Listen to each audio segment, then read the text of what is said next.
On m'a appris à obéir. Mais ce soir-là, dans les vestiaires vides de la caserne Foch, il a murmuré mon prénom comme un ordre interdit, et tout ce que je croyais inébranlable a vacillé.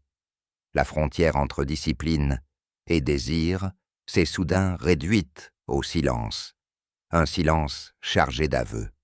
À Lyon, un jeune appelé se retrouve happé par l'attention troublante de son sergent. Entre hiérarchie, rumeur et attirance, une proximité dangereuse menace de tout faire exploser. Le premier matin, j'ai franchi les grilles de la caserne Foch avec le ventre noué. 27 ans, aucune envie de jouer au héros, juste la décision tardive d'accomplir ce que je devais. On nous a mis en rang, et sa voix a claqué. Quand j'ai levé les yeux, il était là, Antoine Moreau, sergent, 33 ans. Pas besoin de mots. La précision de son regard m'a traversé comme une consigne invisible. J'ai répondu, présent. Mais ce n'était pas à l'appel que je répondais. Les jours ont pris le rythme des pas au carré, de la sueur et des ordres nets. Pourtant, il y avait toujours ce moment suspendu, où ses yeux restèrent accrochés, au mien 1 seconde de trop. 1 seconde qui chauffait l'air, 1 seconde où mon cœur cognait trop fort. Il me choisissait souvent pour montrer un mouvement, rectifiait ma posture d'un geste bref, à peine une pression au niveau des omoplates, et le monde se réduisait à la chaleur de son souffle, à l'odeur de lessive et de métal chaud. Rien d'explicite, tout était dans l'entre-deux. Un vendredi, ces mots ont changé la trajectoire de la journée. Dubois, dans mon bureau après l'entraînement. J'ai emporté ma nervosité comme on porte une charge mal équilibrée. Bureau nu, dossier métallique, diplôme, une photo en tenue parachutiste. Il m'a fait signe de m'asseoir, puis a contourné la table, plus près, trop près pour que mes pensées restent à distance. Tu te fais à la cadence. Oui, sergent. Bien, il a marqué une pause, et sa voix s'est posée plus bas. À ton âge, j'avais du mal à comprendre certaines choses sur moi-même. Le silence a rempli la pièce comme une vapeur dense. Je savais de quoi il parlait sans vouloir l'admettre. Mes mains sont restées sages sur mes genoux, mais je sentais le sang courir plus vite. Il a penché la tête, m'a regardé vraiment. La pièce a semblé se rétrécir. Et toi, Dubois, qu'est-ce que tu comprends? Que certaines frontières m'attirent comme un défi, ai-je soufflé. C'est dangereux, a-t-il murmuré, et je n'ai pas su s'il parlait de moi ou de nous. Il n'a rien ajouté.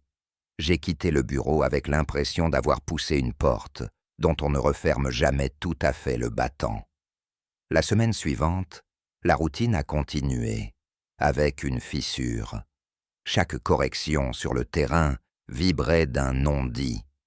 Dans les vestiaires, il passait parfois au moment où je rangeais. Un bon travail, plus doux que nécessaire, un regard qui s'attarde. Le mardi, alors que les casiers résonnaient d'un écho creux, sa voix a roulé derrière moi. Reste pour la remise en ordre, seul. Le carrelage brillait, l'air sentait le savon et la fatigue. J'ai frotté pour m'occuper les mains, pas le cœur. La porte a glissé. Il est entré en tenue de sport. Rien d'illégal dans une inspection, sauf la façon dont le silence s'est tendu. Corde prête à chanter. Tu es précis, Dubois. J'aime la précision. Merci, sergent. Il s'est approché. J'ai senti cette chaleur discrète qui précède le contact sans y parvenir. Son regard a glissé sur mon visage. Mes muscles, qui supportent sans broncher l'entraînement, ont tremblé d'une fatigue différente. L'autre jour, ai-je risqué? Vous avez parlé de choses à comprendre. Tu as déjà tant compris, a-t-il dit sans sourire. La seconde suivante a eu le goût d'une falaise. Sa main n'a pas bougé, mais j'ai senti sa présence, comme une paume invisible, lourde d'une intention qu'il refusait encore. Nos souffles se sont accordés, si proches qu'un mouvement du cou aurait tout fait basculer, une proximité imprudente, un bord d'orage. Puis son regard a changé. Le soldat a repris le dessus. Tu finis. Je supervise. J'ai hoché la tête. Chaque geste simple, ramasser un chiffon, redresser un banc, me donnait l'impression d'écrire en grand quelque chose que je n'osais pas dire. Il a désigné un coin. Tu as laissé tomber quelque chose. Il n'y avait rien. Je l'ai su. Il l'a su. Je me suis penché quand même, et la pièce a retenu son souffle. Quand je me suis redressé, il était juste derrière moi. Pas de contact, seulement cette chaleur à ma nuque qui faisait vibrer l'air. Sa voix a glissé tout près de mon oreille. Attention aux détails du bois. Les détails trahissent. Je me suis retourné. Pas de geste interdit. Juste nos regards emmêlés. Une fraction de seconde de trop. Tout en moi penché. Il a fermé les yeux une demi-battement, puis les a rouverts avec une résolution dure. Ici, non. Le mot m'a fendu et m'a protégé dans le même mouvement. J'ai hoché la tête. Nous avions touché le bord sans le franchir. Les jours suivants ont été pires. Antoine s'est fait plus froid. Sur le terrain, il ne me jetait qu'un œil professionnel. Son sourcil se haussait à peine. Son ton se blindait. L'onde de choc m'a parcouru, du matin au soir. On apprend vite à marcher droit, moins vite à respirer quand on étouffe. Je me suis demandé s'il regrettait le bord de falaise ou s'il craignait le précipice. Un soir, incapable d'attendre, j'ai frappé à sa porte. « Entrez !» Il s'est figé en me voyant. Ce n'est pas le moment du bois. Alors quand on ne risquera pas plus que nous ne pouvons porter. J'ai cherché ses yeux. Il fuyait à peine. On parle de quoi, exactement? De rumeurs. D'un colonel qui aime les dossiers propres. De vie qui se plie pour ne pas se briser. La colère et la peur ont bataillé sous ma peau. Et nous, on se plie, on reste debout, a-t-il répondu, bas, mais à couvert. Je ne savais plus si cette prudence était une marque de respect ou une défaite. Sa main a frôlé la tranche du bureau, sans me toucher. Pourtant j'ai senti la charge remonter jusqu'à ma gorge. J'ai ouvert la bouche pour dire que je préférais le danger à l'absence. Au même instant, des pas lourds ont martelé le couloir. L'ombre d'un képi a traversé le verre dépoli. La poignée a lentement tourné. Et nos regards se sont accrochés. Une dernière seconde trop longue pour le règlement, trop courte pour tout ce qui brûlait encore à voix basse. La poignée a tourné, puis rien n'a explosé. Mais quelque chose en nous a craqué, net et silencieux, comme une couture trop tendue. Le battement arrêté sur la poignée a laissé une trace en moi. Quand la porte s'est ouverte, le commandant n'a vu qu'un sergent fatigué et un appelé raide au garde à vous. Il a demandé un rapport sec, a griffonné une signature, puis il est reparti. La poignée a claqué et, dans cet élan mince, j'ai senti la journée changer de poids. Antoine ne m'a pas regardé. Retourne à l'atelier, du bois. Je suis sorti d'un pas trop rapide, la peau encore chaude de ce qui n'avait pas eu lieu. Pendant des heures, le rythme s'est imposé comme un tambour, enchaîné, encaissé, évité. Pourtant, à chaque virage, je portais la même question brûlante. Pourquoi l'avoir laissé approcher si près pour se replier si vite? La rumeur est arrivée par une étincelle banale. Au réfectoire, le caporal Lefebvre a lancé, entre deux blagues, que certains passaient trop de temps au bureau du sergent. Il n'a pas prononcé mon nom. Il n'en a pas eu besoin. Des têtes se sont tournées. J'ai bu de l'eau, comme si elle était capable d'éteindre ce qui commençait à s'allumer autour de moi. Le soir, l'entraînement s'est prolongé, presque cruel. Antoine m'a fait répéter le même mouvement jusqu'à l'épuisement calme, cette fatigue qui endort la pensée et réveille les nerfs. Sa main ne m'a pas touché, mais sa présence collée à l'épaule m'a parcouru d'un frisson net. L'air s'est épaissi. Une consigne a claqué. Son regard a glissé une seconde. La ligne était là, brillante et coupante. Je dormais mal. Dans le dortoir, les respirations des autres étaient des vagues qui ne m'emportaient pas. Au petit matin, j'ai trouvé un mot, glissé sous mon carnet. Reste après la course. Pas de signature, pas nécessaire. J'ai couru avec trop d'ardeur, comme si la vitesse pouvait trier le vrai du reste. La sueur m'a piqué les yeux, mais c'est une autre chaleur qui m'aveuglait. Après la course, il m'attendait au stade, là où les gradins font résonner les pas. Personne. Le vent charriait une odeur de pluie. Les rumeurs, dit-il, ne s'arrêtent pas si on les nourrit. J'ai hoché la tête. Et nous? Sa mâchoire a tremblé presque imperceptiblement. Nous ne devons rien à personne, mais nous devons tout à la prudence. Les mots m'ont blessé, puis m'ont serré contre quelque chose de plus grand que moi. Nous avons marché le long de la piste. À un moment, nos mains se sont retrouvées assez proches pour créer leur propre courant. Le monde a ralenti, puis s'est mis à pulser. Sa voix est tombée à mi-hauteur. « Si je cède ici, je te livre. » J'ai voulu répondre que je n'avais pas peur. C'était faux. J'avais peur, et c'est cela qui me poussait vers lui. Le courage ressemble parfois à une fièvre. La première fracture a eu lieu le lendemain. Lefebvre, toujours lui, m'a coincé près du local. On dit que tu as un passe-droit. On dit que tu plais au sergent. Il n'a pas souri. Il attendait de voir comment j'allais tomber. J'ai maintenu le regard. On dit beaucoup de choses. Il a froncé le nez, puis s'est penché. Fais gaffe, il y a des oreilles qui aiment les histoires. J'ai senti la menace circuler comme un courant froid. Antoine a réagi avant que je ne vienne à lui. Sur le terrain, sa voix a pris une dureté métallique. Devant tout le monde, il m'a repris sèchement, a souligné mes erreurs, m'a fait recommencer encore. À chaque ordre, un bout de moi voulait se refermer. À chaque reprise, un autre s'ouvrait, comme si l'attaque m'accordait le droit de comprendre. La distance publique était son bouclier. Elle m'a brûlé, puis elle m'a éclairé. Le soir même, j'ai trouvé la force de frapper à sa porte. Il a entr'ouvert. Je suis resté sur le seuil. « Merci », ai-je dit. Il a cligné des yeux, surpris.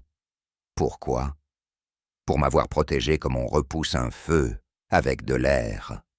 Son soupir a été le bruit d'un verrou qu'on desserre. Il n'a pas fait un pas vers moi. Je n'ai pas bougé non plus. Notre immobilité avait goût de promesse tenue. Les jours suivants, nous avons appris une danse neuve, s'ignorer juste assez, se croiser sans heurts, déposer dans une syllabe ce que les phrases ne pouvaient pas porter. Le dimanche, j'ai eu une permission courte. J'ai marché au bord du Rhône, téléphone silencieux dans la poche, cœur trop bavard dans la poitrine. Un message est arrivé pourtant. Mardi, 22h, dépôt. J'ai relu 3 fois. Je n'ai pas demandé si c'était raisonnable. Le mardi, le dépôt sentait l'huile et la poussière. La lumière découpait des bandes pâles. Il m'attendait, dos à la porte, mains dans les poches, comme s'il se retenait de serrer quelque chose. Nous avons parlé d'abord des choses sûres, horaires, astreintes, un exercice qui se préparait. Puis les mots ont glissé ailleurs. Sa voix a changé de grain. Ce n'est pas un caprice, Maxime, c'est la seule chose qui me fasse peur depuis longtemps. Il m'a appelé par mon prénom comme on prononce un secret. Je n'ai pas avancé, il n'a pas reculé. Notre proximité a pris la forme d'un souffle partagé. J'étais à une respiration de franchir la ligne. La seconde a duré plus long que toutes les manœuvres réunies. Puis un bruit sec a traversé la pièce. Un trousseau qu'on cogne, un rire au loin. Nous avons sursauté en même temps, comme deux coupables sans faute. « Pars », a-t-il dit. J'ai obéi. En quittant le dépôt, j'ai su deux choses, que la peur était réelle, et que désormais, je n'avais plus envie de lui survivre sans lui. Sur le chemin du retour, j'ai croisé Lefebvre. Il a regardé ma montre, puis le couloir que je venais de quitter. « Belle heure pour l'inventaire », a-t-il glissé. J'ai haussé les épaules. Il a souri sans joie. Le piège, à partir de là, n'a plus eu besoin d'être posé. Il attendait, patient, que nous fassions un pas de travers. Et moi, tout mon corps penchait, attiré par la même faute magnifique. La trahison n'était pas un coup de couteau, c'était un geste calculé, posé en plein jour, pour qu'on nous croie ennemis, alors que tout brûlait à voix basse. Les jours ont changé de couleur. Antoine continuait à me reprendre avec un zèle froid, et ceux qui guettaient prenaient des notes invisibles. Une inspection surprise s'est annoncée. Dossier, inventaire, vérification au cordeau. Le colonel aimait les chiffres propres, les vies alignées. La caserne a retenu son souffle. La veille de l'inspection, Antoine m'a demandé de rester pour un exercice tardif. Procédure d'évacuation, section B. Rien d'inhabituel sur le papier. Dans la cour, il a distribué les rôles, presque indifférents. À mon tour, il a appuyé. Dubois, observateur arrière. Tu tiens la ligne, tu ne bouges pas. J'ai acquiescé. La nuit sentait la pluie ravaler. L'exercice a commencé, puis a déraillé à dessein. On avait placé une alarme qui ne devait pas sonner. Elle a hurlé. J'ai vu Antoine se tourner vers moi, un éclat dans le regard. « T'es sourd, Dubois ?»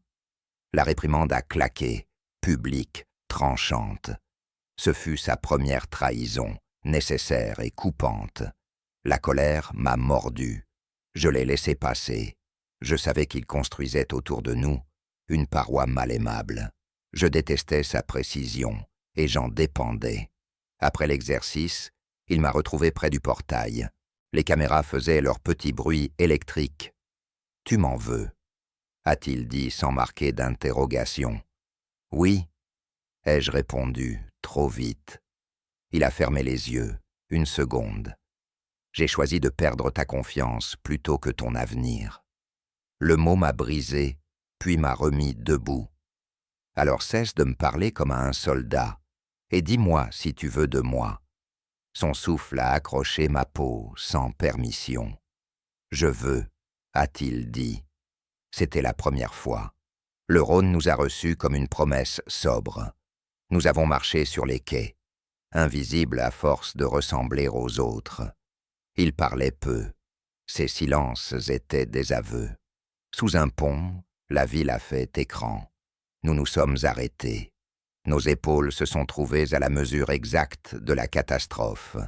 Sa main n'a pas bougé, mais le monde a penché. « On ne revient pas d'ici », a-t-il murmuré. « On n'a jamais été ailleurs », ai-je répondu. Nos lèvres ne se sont pas touchées. Le moment s'est figé dans une immobilité dangereuse, une paix si forte qu'elle m'a fait trembler.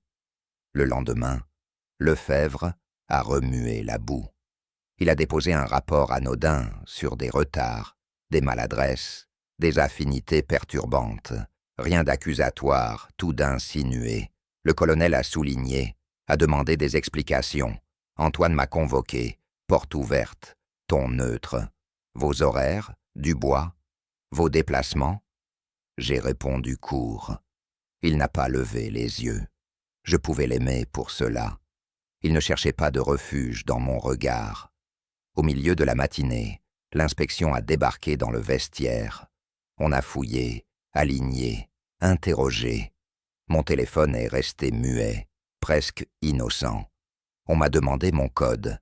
J'ai respiré et j'ai répondu. Rien n'y figurait qui pût nous livrer. Ce que nous partagions n'aimait pas les messages. Il respirait entre deux personnes, pas dans un écran. À midi, Antoine a pris une décision qui a basculé la semaine. Devant la section, il a annoncé un changement d'équipe. Dubois, vous passez sous la responsabilité du lieutenant Arnaud jusqu'à nouvel ordre. Le sol s'est déplacé sous mes pieds. C'était clair. Il prenait le risque de me perdre pour me sauver de lui. La douleur a été propre, taillée au couteau. Je l'ai salué comme un ordre impossible. Sous Arnaud, le travail était correct, sans étincelle. Je jouais bien mon rôle. Je n'étais plus regardé comme un secret. La nuit, pourtant, la mémoire gardait la lumière blanche du dépôt, le souffle partagé, la ligne intacte. Antoine évitait nos trajectoires avec une précision d'horloger. J'ai compris que sa force n'était pas de s'interdire, mais de s'empêcher de me nuire. La première pluie d'avril a lavé les pavés. J'ai écrit un mot que je n'ai pas envoyé. Dis-moi si je dois tenir ou lâcher. Je l'ai froissé, puis déchiré, puis gardé un morceau dans ma poche, comme une mèche qu'on n'allume pas. Le lendemain, j'ai trouvé, dans mon casier, un plan horaire, tracé à la main, avec une croix au parc de la Tête d'Or. Pas d'heure. Juste cette croix, obstinée. Je m'y suis rendu à la fin de ma garde. Antoine m'attendait près d'un banc, sous le dôme pâle d'un lampadaire. Les joggeurs passaient, silhouettes sans histoire. « Je ne t'ai pas trahi », a-t-il dit d'emblée. « Je t'ai déplacé pour que tu respires. » J'ai avancé d'un demi-pas. Le monde a fait un bruit de feuilles. « Alors respire avec moi. » Sa réponse a été un silence qui brûlait. Nous avons parlé d'avenir comme on parle d'un pays qu'on n'a jamais visité. Il craignait l'enquête, les mesures disciplinaires, la carrière qu'on rature d'un trait. Je craignais un autre type d'effacement, celui qui vous laisse vivant, mais loin de vous-même. Nous étions d'accord sur une chose. Nous n'avions plus envie d'être des versions prudentes de nous. Un vélo a crissé, un chien a aboyé, et, dans ces sons ordinaires, notre choix s'est fixé sans signature. « Demain, dit-il, je te verrai comme si tu étais n'importe qui. Le soir, tu viendras ici. Si on nous suit, on ne viendra plus. Si on ne nous suit pas, on avancera d'un pas. » L'accord tenait dans la paume, fragile et lourd. J'ai mis ma main dans la poche pour ne pas l'attendre. C'est là que j'ai senti que j'avais déchiré mon mot trop vite. Nous nous sommes quittés avec cette clarté neuve, et pourtant, au portail de la caserne, un détail a accroché mon œil. Lefebvre, encore, parlait au téléphone, dos tourné, mais assez près, pour que je voie son sourire de profil. Je n'ai pas entendu les mots. J'ai entendu ce qu'il voulait, précipiter ce que nous voulions dompter. Le soir, j'ai attendu l'heure promise. Une alerte a surgi sur le groupe de la section. Contrôle de présence, 21h45. Le message a changé ma trajectoire comme un ordre détourné. Je suis resté, Antoine aussi. Le banc du parc est resté vide. Et, quelque part entre la prudence et le désir, j'ai senti qu'une main invisible poussait déjà notre histoire vers la lumière crue, où l'on ne décide plus. On croit savoir quand la chute commence. En réalité, elle a déjà lieu quand on décide de ne plus vivre en retrait. Le contrôle de présence s'est répété toute la semaine, comme une corde qu'on pince pour surveiller sa tension. Les couloirs se sont remplis de pas lents. Les regards ont pris l'habitude de compter. Arnaud m'a demandé des rapports détaillés. J'ai écrit sans donner de prise. Antoine passait, hiératique, et je sentais sous le vernis l'effort qu'il faisait pour m'effacer. Un soir, un message anonyme m'a atteint. « On sait pour tes sorties, on sait pour lui. » Pas de numéro connu, pas d'émoji, rien à quoi s'accrocher. Le texte froid m'a saisi à la gorge. J'ai voulu l'ignorer. Je n'y arrivais pas. J'ai montré l'écran à Antoine en le croisant, près du local technique, sans un mot, juste la paume ouverte. Il a lu, a pâli d'un rien, puis a hoché. Reste calme, efface. On n'ouvre pas les portes qu'on nous propose de peur. La caserne avait sa propre météo, des éclaircies d'action, des giboulées de soupçons. Lefebvre jouait aux camarades. Ses questions avaient un pas de trop. J'ai serré mes réponses jusqu'à en perdre le goût. La nuit, l'envie et la panique changeaient de place sous ma peau. Je n'étais plus sûr de ce qui me tenait debout, la prudence apprise ou le besoin irrépressible de le rejoindre. La décision est tombée comme une pierre. Arnaud m'a annoncé une mutation temporaire sur un détachement extérieur. 15 jours.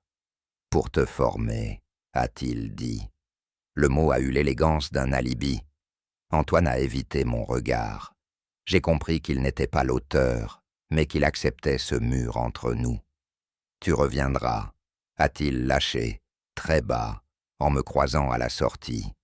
Sa voix m'a réchauffé comme une lampe allumée dans une pièce interdite. Le détachement m'a vidé, m'a rempli, m'a cassé. L'action continue, ne laissait pas de place aux pensées. Mais chaque pause ramenait son visage comme une bouffée d'air, après un effort trop long. Le soir, je m'inventais des raisons neutres pour refuser les bières, pour rester seul à regarder le plafond. Le manque avait des contours précis, la chaleur intacte d'un souffle, l'aimant nu d'un demi-pas. Au bout de 10 jours, j'ai reçu une nouvelle alerte. Retour anticipé, inspection prolongée, à Foch. Le cœur m'a remonté dans la gorge. Je suis rentré un lundi, tard. La caserne était silencieuse, comme si tout le monde retenait le même secret. Antoine m'a croisé dans l'escalier, m'a fait un signe légal, puis m'a glissé, en passant, un minuscule papier. Minuit, local, EST. J'ai compté les minutes comme on compte des battements. Le local EST était une gorge de béton. L'air y vibrait d'un courant discret. Antoine est apparu, visage fermé, yeux sans masque. « On a un problème », a-t-il dit. Quelqu'un a laissé une photo dans mon casier. Il l'a sortie. Un cliché flou, pris au téléobjectif, de 2 silhouettes au parc, trop proches pour être innocentes. Le cadre ne disait pas nos noms, mais il disait tout ce qui importait. « On veut nous faire trébucher », ai-je soufflé. « Oui, et si on tombe, je tombe, le premier. » Nous sommes restés face à face, une distance minuscule nous séparant du reste du monde. Je sentais la chaleur à la base de ma gorge. Lui me regardait comme on mémorise un visage avant l'orage. « Dis-moi ce que tu veux, Maxime, sans tenir compte de ce qu'on attend de nous. » J'ai cherché en moi une route sûre. J'ai trouvé une vérité nue. Je veux vivre sans me renier, avec toi, si tu le veux. Ses yeux ont vacillé. Alors on ne se cache plus comme des ombres. On sera prudent, mais on cessera d'être absent. Le lendemain, nous avons appliqué ce que nous n'osions pas nommer. Ce n'était pas spectaculaire. C'était une suite d'infimes permissions, déjeuner à 3 tables de distance, un salut qui durait une pulsation de trop, une conversation neutre qui, pour nous, changeait la densité de l'air. Lefebvre a reniflé le changement. Il a commencé à parler à voix plus haute, comme si l'augmentation du volume fabriquait la vérité. La pression a monté avec la mécanique d'un baromètre. Le colonel a convoqué Antoine 2 fois. Il est ressorti plus raide, plus vide. Le soir, il m'a retrouvé derrière le bloc C. Ils veulent une erreur. Ils veulent un aveu sans l'audace d'une question. Sa main a frôlé le mur. La mienne a suivi le même chemin, sans chercher la sienne. La proximité a soulevé mes nerfs d'un frisson net. « Tiendras-tu » a-t-il demandé. « Je tiendrai, si tu tiens. » Il a hoché, le regard lavé de lumière. Le samedi, la caserne a été traversée par une rumeur neuve, un contrôle externe, des questionnaires anonymes, des vérifications dans les historiques. J'ai senti la panique des autres s'ajouter à la nôtre, nourrissant une houle qui débordait partout. Le soir, je me suis assis seul au réfectoire. Lefebvre s'est affalé face à moi. Tu sais ce que j'aime? Les gens qui pensent qu'ils peuvent plier les règles sans les casser. Ça finit toujours de la même façon. J'ai levé les yeux. Tu parles pour toi ou pour moi? Il a souri. Pour le spectacle. Je me suis levé. Arnaud m'a intercepté dans le couloir. Demain, on te questionnera. Réponds court. Reste calme. Il a hésité, puis a ajouté. Je me fiche de ce qu'ils veulent prouver. Je veux juste éviter des victimes inutiles. La fatigue m'a donné envie d'embrasser la vie quand elle décide d'être un peu moins dure. La nuit a été longue. À minuit encore, le bruit discret d'un message. Toi c'est, maintenant. J'ai monté les marches 2 par 2. Antoine attendait, silhouette au bord du ciel. Lyon s'étalait en contrebas, pacifié. S'ils insistent, je dirai non, a-t-il lancé. Je me tairai jusqu'à mordre la langue. J'ai avancé d'un pas. La ville a disparu. Et si on nous demande de choisir? Il m'a regardé longtemps. Alors on choisira ce qui nous ressemble, et on paiera. Le vent a tourné. Les gyrophares ont surgi là-bas, loin, pour une raison étrangère à nous. Mais j'y ai vu un signe, ridicule et nécessaire. Je me suis approché encore. Nos fronts se sont presque touchés. La nuit s'est serrée autour de nous, prête à se déchirer. Des pas ont retenti dans l'escalier, un faisceau a balayé la terrasse, une voix a lancé « Qui est là-haut » Antoine a soufflé « Descends, vite ». Je l'ai regardé une dernière seconde, juste assez pour que tout en moi crie de rester. Puis, j'ai disparu dans l'ombre, et sur la dernière marche, j'ai su que la chute avait commencé, qu'on le veuille ou non. On m'a demandé si j'étais prêt à tout perdre. La vraie question était plus simple. Étais-je prêt à ne plus me perdre moi-même? Le lendemain, l'enquête a pris un tour brutal. Pas de cris, pas d'accusation frontale, des formulaires, des cases, des questions qui n'avaient l'air de rien et qui déplaçaient des montagnes. Avez-vous constaté des comportements inappropriés? On aurait dit qu'il se demandait s'il avait plu. Je me suis tenu droit. J'ai répondu sobrement. J'ai gardé mon cœur au pas. Antoine a disparu une partie de l'après-midi, convoqué au bureau du colonel. À son retour, sa mâchoire était de pierre. Ils veulent des assurances, a-t-il dit. Ils veulent savoir si je suis contrôlable. Il a ri sans bruit. Ils trouveront un officier impeccable. Ils chercheront l'homme. Et c'est là que je tremble. J'ai senti la peur circuler entre nous comme une décharge douce, paradoxale et claire. Le soir, Arnaud m'a pris à part. Je ne te demande rien, mais sache que ceux qui aiment fabriquer des incendies se lassent quand personne ne souffle avec eux. Il avait raison et tort à la fois. On ne souffle pas sur un feu pareil. On l'empêche de manquer d'oxygène en lui donnant une place secrète. J'ai hoché, reconnaissant de sa franchise. Dans les jours qui ont suivi, nous avons cessé de nous fuir. Pas un défi, pas une provocation, une vérité tenue à 2 mains. Parfois, je sentais un frôlement qui ne venait pas d'un hasard. Parfois, je lui rendais d'une manière si minuscule que personne ne voyait, sauf moi qui brûlais. Nos regards s'accrochaient, puis se déposaient. Quand il disait « bien » à l'ensemble du groupe, je l'entendais pour moi. Quand je répondais « à vos ordres », il entendait « je suis là ». La photo anonyme a refait surface sur le réseau de la caserne, comme un poisson sombre dans une eau trouble. Pas publique, pas assez nette pour accuser, mais présente pour ronger. Arnaud l'a supprimée, a remonté la source, n'a rien trouvé d'utilisable. Quelqu'un s'amuse, a-t-il dit, ou quelqu'un a peur. J'ai pensé à Lefebvre, puis j'ai pensé que le plus dangereux n'était pas un homme jaloux, mais un système qui adore les secrets pour mieux les punir. Antoine m'a proposé une échappée minuscule. Dimanche, 6 heures, quai Saint-Antoine, personne. J'y suis allé avant l'aube. Le fleuve était un miroir de plomb, et notre reflet hésitait dessus comme s'il avait honte d'exister. Nous avons marché côte à côte, l'espace d'une ville encore endormie. « Tu pourrais partir », a-t-il dit. « Changer de caserne, couper net. » J'ai souri sans plaisir. Partir n'annule pas ce qu'on est, ça ne ferait que déplacer la lumière. Il a serré les dents, puis a soufflé.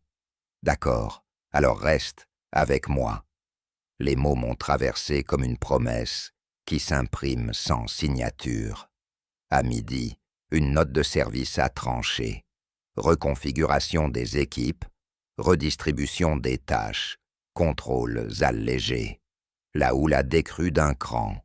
On nous laissait respirer. Ou bien on nous laissait croire que nous respirions. Lefebvre m'a croisé, a lancé avec un air trop neutre. Belle matinée pour tourner la page du bois. Sa voix sentait la victoire retardée. J'ai senti ma colère chercher une arme. Je lui ai opposé le vide. Le soir, sur les quais, Antoine et moi avons enfin osé nommer ce qui nous arrivait. Pas des grands mots, pas des serments. Juste une série de phrases ajustées qui ne cherchaient ni excuse ni horizon. « Je ne sais pas si j'ai le courage de tout perdre, » a-t-il dit, « mais je sais que je n'ai plus la force de te perdre toi. » Je lui ai répondu que je n'exigeais rien, sauf la vérité. Il a soufflé. « Alors voilà, je t'aime à voix basse. » Le monde a remué. Nous étions là, à un souffle d'une vie plus claire, quand un bruit de pas a changé le poids du soir. 2 silhouettes sont apparues au bout du quai. Arnaud et Lefebvre. Mon estomac s'est serré. Antoine s'est redressé, prêt à redevenir pierre. Arnaud a levé une main apaisante. « On va marcher », a-t-il dit. Nous avons avancé tous les 4 comme un petit théâtre bancal. Arnaud a parlé le premier. On fermera les yeux sur les rumeurs si tout reste dans les limites. Il a insisté sur le mot. Limite. Lefebvre a reniflé. Les limites bougent quand on a de l'indulgence. Son regard m'a piqué. Antoine a eu un geste presque imperceptible, comme s'il posait une main sur mon épaule sans le faire. Les limites ne sont pas faites pour qu'on y plante des crocs, a-t-il dit. Elles existent pour qu'on y tienne debout. Le silence qui a suivi a eu la densité d'une salle d'audience. Arnaud a soupiré. Je peux contenir une enquête, pas une explosion. Il nous a laissés là, avec une phrase qui sonnait comme un mode d'emploi. Si vous tenez, tenez bien. Si vous tombez, tombez sans me draguer dedans. Lefebvre a souri en coin, puis a disparu derrière lui, déjà occupé à ruminer un autre plan. Nous sommes restés, Antoine et moi, au bord de l'eau. J'ai posé ma main sur la rambarde. Il a placé la sienne à côté, si près que la chaleur passait sans toucher. « On fera avec », ai-je dit. Il a approuvé, la voix rauque. « On fera avec, et on fera mieux. » Je pensais que la scène s'éteindrait sur cette maigre victoire. Mais au moment de partir, mon téléphone a vibré. Un message inconnu, encore. « Tu crois que le quai appartient au matin?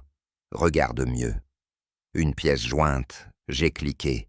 La photo s'est ouverte, nous deux, ce matin même, à la courbe exacte où nos ombres se touchaient, nettement, trop nettement. Sous l'image, une ligne. À ce soir, pour la suite. Je me suis tourné vers Antoine. Son visage s'est durci de calme. « On n'est plus observé, Maxime », a-t-il dit. « On est attendu. » Et dans ce mot, attendu, j'ai compris que la prochaine page n'allait pas se tourner. Elle allait s'arracher.